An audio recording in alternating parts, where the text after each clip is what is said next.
Assalamualaikum warahmatullahi wabarakatuh.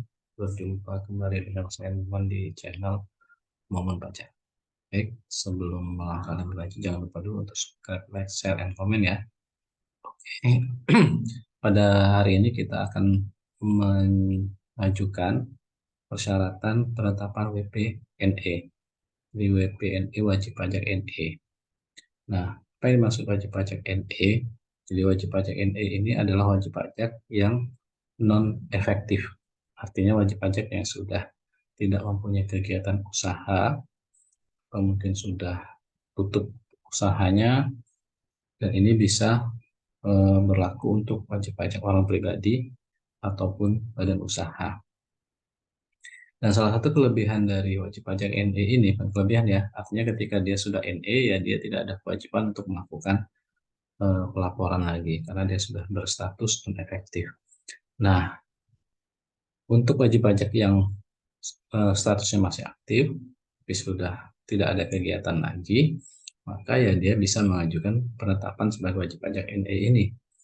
Tapi tentu saja penetapan wajib pajak NE ini ya akan dilakukan penelitian lebih lanjut oleh APP ya, oleh DJP. Nah, apa saja syarat-syaratnya? Mari kita lihat. Untuk pertama, untuk wajib pajak badan dulu nih. Jadi yang mungkin sering mengalami permasalahan ya, artinya ketika kondisi suatu usaha atau badan sudah tidak aktif lagi, sudah tidak ada kegiatan usaha lagi, maka wajib pajak bisa mengajukan permohonan non efektif untuk badan usaha. Jadi yang pertama syaratnya dia harus mengisi formulir, nanti ada formulirnya, nanti di bagian deskripsi juga ada. Kemudian yang kedua dia harus menampilkan fotokopi akte pembubaran ya. Jadi dan juga ditambah dengan akte pendiriannya. Ya tentu saja. Jadi se setiap setiap badan usaha yang berbentuk badan kan awalnya dia mendirikan usahanya itu dia mempunyai akte pendirian. Nah, ketika dia sudah tidak aktif lagi, sudah tidak punya kegiatan usaha lagi dan ingin melakukan permohonan NE ini, maka ya dia juga harus melampirkan fotokopi akte pembubaran atau akte penghapusan dari badan usahanya. Karena ini menunjukkan secara hukum bahwa memang badan usaha tersebut sudah tidak ada kegiatan lagi atau sudah dihapus atau sudah bubar. Jadi ini poin yang sangat penting. Nah, kemudian jadi ketika sudah ada dua syarat ini ya diajukan untuk melakukan permohonan NE. Jadi ketika sudah status NE bagi wajib pajak badan, maka dia tidak terbebani lagi untuk melakukan pelaporan kewajiban pelaporan SPT-nya.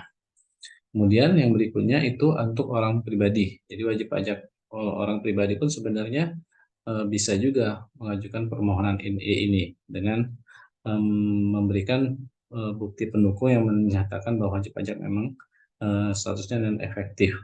Contohnya apa? Contohnya ya ketika wajib pajak misalnya penghasilannya itu di bawah 4, di PTK, di bawah PTKP ya, di bawah PTKP dia bisa mengajukan permohonan NE. Atau mungkin sudah tidak ada kegiatan usaha lagi, atau sudah pensiun, dia bisa mengajukan permohonan NE ini. Akan tetapi salah satu kelemahannya ketika wajib pajak status NE ya artinya secara sistem sudah tertutup sehingga dia tidak bisa melakukan administrasi di di pihak lain ya. Contohnya ketika misalnya mengajukan perizinan, ketika mengajukan permohonan ke bank, maka ya secara sistem yang sudah terkonek dengan data DJP maka NPWP tersebut tidak bisa melakukan hal-hal tersebut karena ya tadi wajib pajaknya statusnya NE itu efektif. Nah, jadi ketika sudah memang merasa sudah memang tidak ingin melakukan kewajiban atau sudah tidak mempunyai memenuhi persyaratan subjektif dan objektif sebagai wajib pajak, ya baik orang pribadi ataupun badan, maka dia bisa mengajukan permohonan NE ini.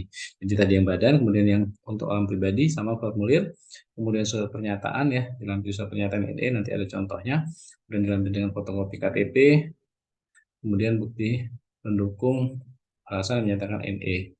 Jadi sebenarnya untuk badan tadi juga perlu dilengkapi dengan KTP, NPWP pengurus, kemudian juga NPWP badan itu.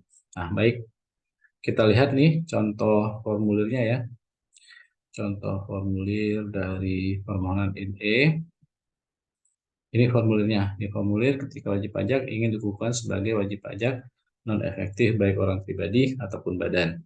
Diisi dengan permohonan wajib pajak, kemudian identitasnya untuk orang pribadi ataupun badan, kemudian alasan di sini alasan yang menyatakan permohonan ini itu. Jadi banyak pilihannya, baik orang pribadi ataupun badan juga bisa mengajukan permohonan non efektif ini.